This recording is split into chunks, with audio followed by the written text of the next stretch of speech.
Hi, in this tutorial you will learn about the parts of a sociology essay and how each part should be structured. The introduction sets the tone of the paper by defining the key or pointer terms, concepts, and phrases stated in the question. It also states the writer's intent or approach to the question, and ideally it should not be longer than one paragraph. The body of the essay engages in critical discussion or evaluation of the social issue using the sociological theory outlined in the question.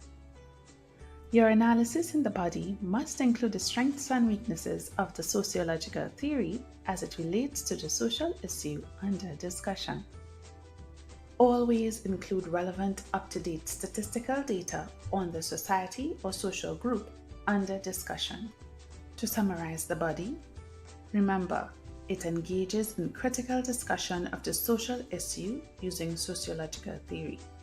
Your analysis in the body must include the strengths and weaknesses of the theory in relation to the social issue under discussion, and always include relevant, up-to-date data on the society or social group under discussion.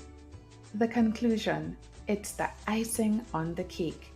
It's the last thing the examiner reads, so it should summarize the major arguments made in the body and give the writer's concluding or overall thought or view or bias on the social issue as it relates to the theory's ability to explain or account for social facts in the society or the social group under discussion.